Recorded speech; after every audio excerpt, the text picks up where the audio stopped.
নমস্কাৰ, মই প্ৰিয়াক্ষী শইকীয়া আপোনালোক সকলোকে পুনৰবাৰ স্বাগতম জনাইছো আমাৰ ইকুহিপাঠ ই-লাৰ্ণিং প্লেটফৰ্মলৈ। আজি লৈ আহিছো আসাম কাৰেণ্ট এফেয়াৰ্ছ অসমৰ গুৰুত্বপূৰ্ণ বাতৰিসমূহ পৰীক্ষাৰ কাৰণে বহুতেই ইম্পৰ্টেণ্ট হয় আৰু আজিৰ ক্লাছত আমি 7টা টপিক ডিছকাছ কৰিম। আজি ক্লাছটো আমি অসমীয়া আৰু ইংৰাজী মাধ্যম দুটাতে আনিছো। আপোনালোকে টপিকছখিনি এবাৰ চাই ল'ব আৰু আগবাঢ়ো with the first topic. Bhutan queen mother conferred soldier of humanity award in Assam. সদ্যহতে গ্যালিও আশি দৰ্জী য়াংমো ৱাংচুক স্পেলিংটো অলপ স্পেল কৰোঁতে ভুল হ'ব পাৰে তেখেত হৈছে queen mother of Bhutan and she was conferred the 22nd Upendra Nath Brahma soldier of humanity award 2025 এই বঁটাটো প্ৰত্যেক বছৰে দিয়ে আৰু যাক দিয়ে তেখেত যথেষ্ট গুৰুত্বপূৰ্ণ এগৰাকী ব্যক্তি হয় যোন নেকি ছ'চিয়েল চাৰ্ভিচ আৰু হিউমেনিটেৰিয়ান কামৰ কাৰণে বিখ্যাত অকে এই বছৰ দিয়া গৈছে কুইন মাদাৰ অফ ভূটানক আৰু এৱাৰ্ডটো ক'ত দিছিলে it was given at a special ceremony held at Boroland University in Kokrajhar কোকৰাঝাৰত আছে Boroland University পৰীক্ষাত আহিব পাৰে যিহেতু ইউনিভাৰ্চিটি বিলাকৰ মেচ দা ফলোইং আহে কোনখন ইউনিভাৰ্চিটি কোনটো জায়গাত আছে ৰাইট Boroland University কোকৰাঝাৰত আছে নে চিৰাঙত আছে নে বাক্সাত আছে খেলিমেলি হ'ব পাৰে ৰাইট কোকৰাঝাৰত আছে আৰু 2025ৰ 22nd উপেন্দ্ৰ নাথ ব্ৰহ্ম এৱাৰ্ডটো দিছে আমাৰ কুইন মাদাৰ অফ ভূটান মানে ভূটানৰ যোন ৰজা হয় তেখেতৰ মাকক queen mother The award was presented by the Upendranath Brahma Trust in appreciation of Queen Mother's sustained contribution to social welfare. So, যোন আমাক Queen Mother হয় ভূটানৰ তেখেতৰ এটা ফাউণ্ডেশ্যন আছে তাৰায়ানা ফাউণ্ডেশ্যন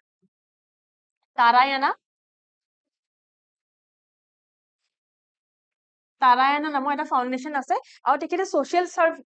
ৱেলফেয়াৰৰ কাৰণে বহুতখিনি কাম কৰে এই যোনটো 22nd যোনটো উপেন্দ্ৰনাথ ব্ৰহ্ম এৱাৰ্ড হয় আচলতে 22nd বুলি নহয় এইটো 22nd হয় যোনটো উপেন্দ্ৰনাথ ব্ৰহ্ম এৱাৰ্ড হয় সেই এৱাৰ্ডটো ছ'চিয়েল চাৰ্ভিচৰ কাৰণে সেই বঁটাটো ছ'চিয়েল চাৰ্ভিচ অথবা সমাজ সেৱাৰ কাৰণে আৰু হিউমেনিটেৰিয়ান যদি মানৱীয়তাৰ কাৰণে কিবা কাম কৰে তেনেকুৱা লোকক দিয়া হয় অকে এই দুটা চেক্টৰত দিয়া হয় এই দুটা বিভাগত দিয়া হয় The award includes a citation, a statute of Borofa, traditional Boro artifacts such as Sereja, Aronai, Aru, Dokona, and a cash prize of 2 lakh rupees. So, এইখিনি হ'ল about the first topic. আমাৰ second topic টো আছে regarding union budget. এতিয়া অসমৰ লগত জড়িত কি নিউজ আছে আমাৰ বাজেটত ৰিসেন্টলি বাজেট পাছ হৈছে সকলে গম পাই ক্লাছ চাইছে আশা কৰো মই সো অসমৰ বাজেটত ভাৰতৰ বাজেটত ইউনিয়ন বাজেট 26-27 ত এবাৰ 11,486 crore বছৰেকে দিব কাক অসমক আৰু নৰ্থ ইষ্ট ৰিজনক ৰেলৱেজ ডেভেলপমেন্টৰ কাৰণে ঠিক আছে ৰেলৱে ডেভেলপমেন্ট কৰিবলৈ দিব আৰু ৰেলৱে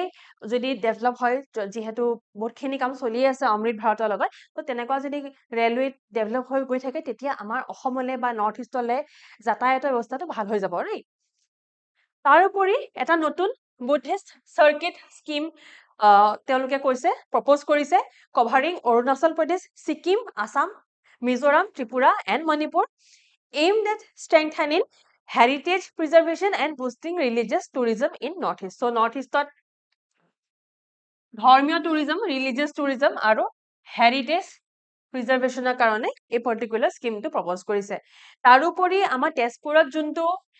মেণ্টেল হেলথ ইনষ্টিটিউট আছে সেইটো ডেভেলপ কৰিব সেইটো মানে আপগ্ৰেড কৰিব সেইটো অলৰেডি আছে সেইটো অলপমান আপগ্ৰেড কৰিব national mental health institute in Tezpur সেইটো আপগ্ৰেড কৰিব আৰু তেজপুৰৰ লগতে ৰাঁচীটো কৰাব ঠিক আছে ৰাঁচীটো কৰাব আমি অকল অসমৰখিনিহে ইয়াত চাইছো সো এলজিবি যে আছে এলজিবি হৈছে লোকপ্ৰিয় গোপীনাথ বৰদলৈ ইনষ্টিটিউট বুলি কোৱা হয় আচলতে সেইটো এতিয়া বৰ্তমান নেশ্যনেল ইনষ্টিটিউট লেভেল আপগ্ৰেড কৰাব okay Next news to say about CM announcing ₹50 crore for preservation of heritage of Dorong Kings. So Dorongor Raja সকলৰ কাৰণে মানে Dorongor Raja সকলৰ history preserve কৰিবলৈ এইখিনি amount তেখেতে propose কৰিছে Chief Minister Dr. Himanta Biswa Sharma announced a grant of ₹50 crore for preserving the heritage of the Dorong Kings and restoring the royal legacy by developing it into a center of tourism. So center of tourism হলে develop কৰিব বিচাৰিছে On the occasion, the Chief Minister unveiled the statue of Maharaja Krishna Narayan of the Dorong, whose kingdom and virtually inaugurated Silarai Bhavans, Chilarai ভৱন ইনগ্ৰেট কৰা হৈছে ক'ত ক'ত মংগলদৈ আৰু গোলাঘাটত ঠিক আছে মংগলদৈ আৰু গোলাঘাটত আচলতে চিফ মিনিষ্টাৰে যোনদিনাখন এই এনাউন্সমেন্টটো কৰিছে 50 কোটি টকা এনাউন্সমেন্টটো আৰু এই কোচ কিংডমৰ লিগেচি বচাবলৈ এইখিনি কাম কৰিম বুলি কৈছে সেইদিনাখন আচলতে মংগলদৈ বীৰ চিলাৰায় দিৱস আছিলে 1 ফেব্ৰুৱাৰী কথা সেইদিন 1 ফেব্ৰুৱাৰী দিনা বীৰ চিলাৰায় দিৱস উদযাপন কৰা হৈছিল আৰু তেতিয়াই তেখেতে এই পাৰ্টিকুলাৰ এনাউন্সমেন্টটো কৰিলে আৰু যোন কৃষ্ণ নাৰায়ণ আছে মহাৰাজা কৃষ্ণ নাৰায়ণ তেখেত মানে কোচসকলৰ ৰজা আছিলে তেখেতে আহোমৰ এগেইনষ্টত কিন্তু বহুতবাৰ প্ৰটেষ্ট কৰিছিলে ঠিক আছে বহুতবাৰ বিদ্ৰোহ কৰিছিলে ৰিভল্ট কৰিছিলে বিশেষকৈ গৌৰীনাথ সিংহৰ সময়ত যেতিয়া গৌৰীনাথ সিংহ আছিলে গৌৰীনাথ সিংহ আহোম ৰজা হয় তেখেতৰ সময়ত বিদ্ৰোহ কৰিছিলে ওকে আৰু আচ্ছা আজি মই প্ৰেক্টিচ কোৱেশ্চন অনা নাই যিহেতু এমচিকিউ মই আনো বাট আজি মই অনা নাই আজি ভাবিছো এটা এমচিকিউ দিম আপোনালোককে এটা এমচিকিউ সুধি লওঁ বুলি ভাবিছো আমাৰ অমৃত ভাৰত ষ্টেচন যে আছে এইটো গম পাইছে ৰেলৱে ওপৰত কোৱেশ্চনটো সুধিছো মই যিহেতু ৰেলৱে লৈ টপিক এটা আছে সো আমাৰ অমৃত ভাৰত ষ্টেচনৰ ভিতৰত আমাৰ অসমত অকল এটা ষ্টেচন কমপ্লিট হৈছে ঠিক আছে অসমত অকল এটা ষ্টেচন এতিয়ালৈকে কমপ্লিট হৈছে আণ্ডাৰ অমৃত ভাৰত স্কিম সেই ষ্টেচনটো কোনটো হয় মানে ক'ত আছে সেই ষ্টেচনটো কোনখন ডিস্ট্ৰিক্টত আছে ষ্টেচনটোৰ নামটো কি আপোনালোকে সেইটো কোৱেশ্চনৰ আনসাৰ মোক কমেন্টছত জনাবচোন এইবিলাক বস্তু পৰীক্ষাৰ কাৰণে ইম্পৰ্টেণ্ট হয় বিশেষকৈ গ্ৰেড 3 গ্ৰেড 4 কাৰণে যথেষ্ট ইম্পৰ্টেণ্ট তাৰোপৰি সদ্যহতে স্বাগতা সতীৰ্থ পৰ্টেল 2.0 লঞ্চ কৰা হৈছে আপোনালোকে নিশ্চয় স্বাগতা সতীৰ্থ পৰ্টেল 1.0 বিষয়ে শুনিছে জানেও বাট ভাবিছো মই লৈ আহো কিয়নো বহুত ষ্টুডেণ্টে নতুনকৈ আৰম্ভ কৰা preparation so Assam chief minister launched Swagata সতীৰ্থ portal 2.0 at Luko Sewa Bhavan, marking a significant step towards streamlining the process of mutual transfer from for grade 3 and grade 4 state government employees. Now, Ahom Sarkarar under jimankhini state government employee আছে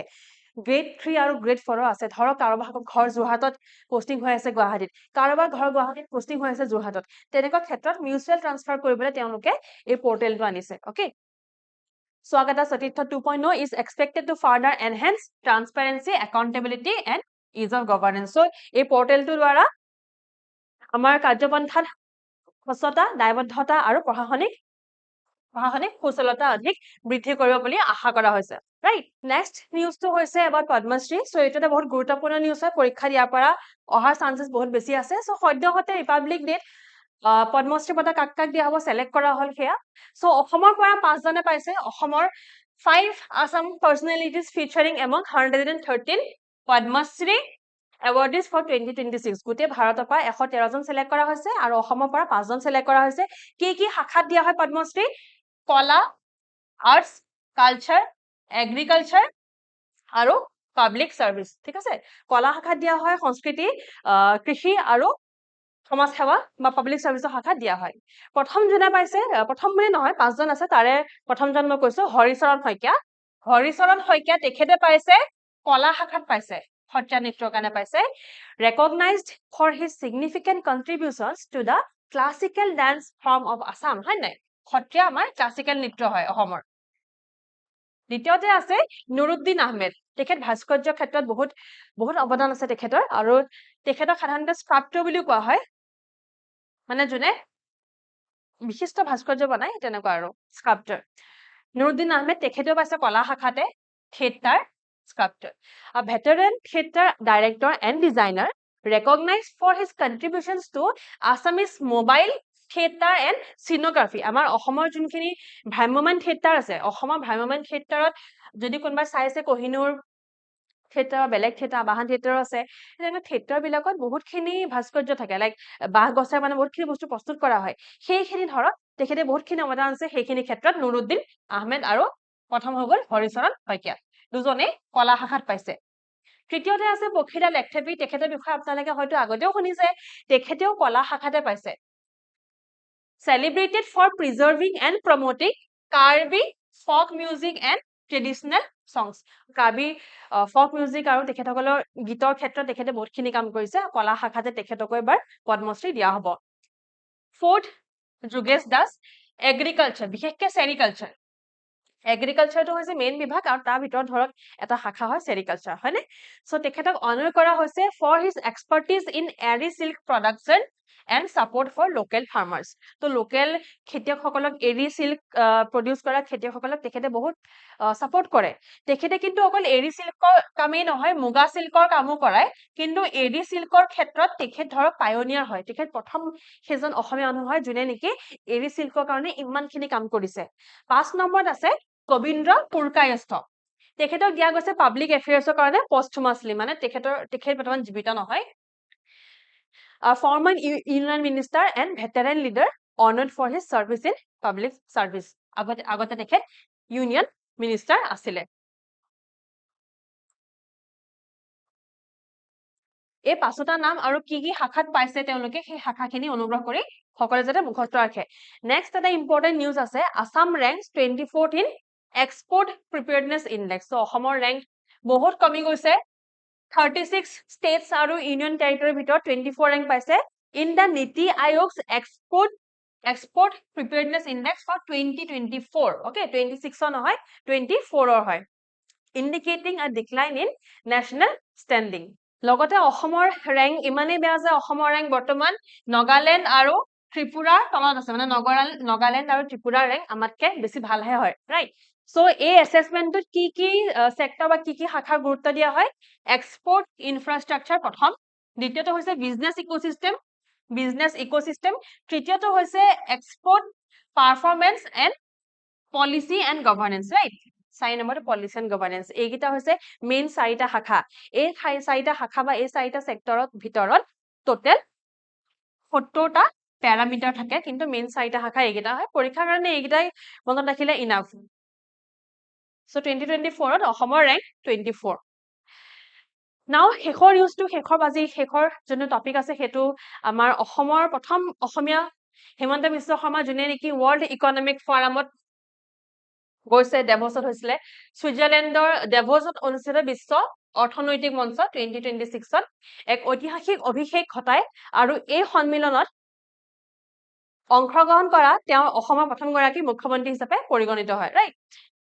so নিউজটো আশা কৰো বহুতে পাইছে সকলে পাইছে important news হয় আৰু ইয়াত ইম্পৰ্টেন্ট কথা এইটো হয় যে হি showcased the state as a top investment destination attracting nearly 1 lakh crore in potential investments with a focus on semiconductor focus asile aru renewable energy aru serving as a gateway to Southeast Asia so কি ক্ষেত্ৰত আছে তেওঁ অসমক শীৰ্ষ বিনিয়োগৰ গন্তব্যস্থান হিচাপে উপস্থাপন কৰি প্ৰায় 1 লাখ কোটি টকাৰ বিনিয়োগ আকৰ্ষণ কৰিবলৈ সক্ষম হয় তেওঁৰ এই প্ৰচেষ্টাত মূলত সেমিকন্ডাক্টৰ নৱীকৰণযোগ্য শক্তি আৰু দক্ষিণ পূব এছিয়াৰ প্ৰৱেশদ্বাৰ হিচাপে দক্ষিণ পূব এছিয়া না এই দক্ষিণ পূব এছিয়াৰ প্ৰৱেশদ্বাৰ হিচাপে পৰিগণিত হয় কাৰণে আচলতে অসমত এডভান্টেজ আসাম হয় ঠিক আছে এডভান্টেজ আসাম ইয়াৰ লগতে জড়িত হৈ আছে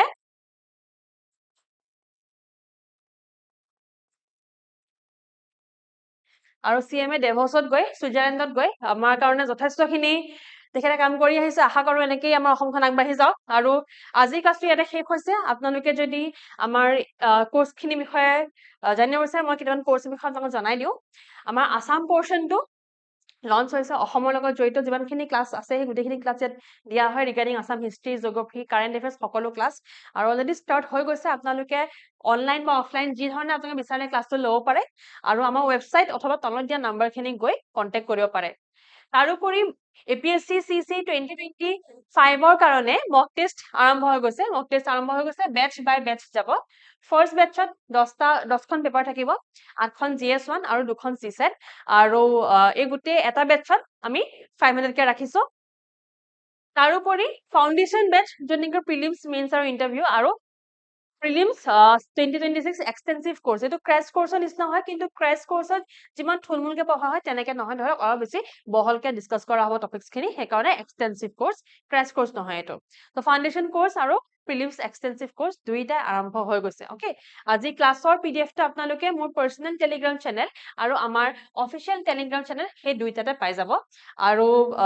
দুটাতে স্ক্যান কৰি লব জয়েন কৰি লব মোৰ ক্লাছকে বাদ দি সকলো ক্লাছৰ পিডিএফ আৰু ইনফৰমেশনস এই পাৰ্টিকুলাৰ অফিচিয়েল টেলিগ্ৰাম চেনেলটো দিয়া হ'ব অ'কে সো যদি ক্লাছটো ভাল পালে লাইক কৰিব শ্বেয়াৰ কৰিব ছাবস্ক্ৰাইব কৰিব মই চেষ্টা কৰিম যাতে আসাম কাৰেণ্ট এফেয়াৰ্ছ প্ৰত্যেক শনিবাৰে আমি আনিব পাৰো আজিলৈ আহিছো সি U in the next class তেতিয়ালৈকে ধন্যবাদ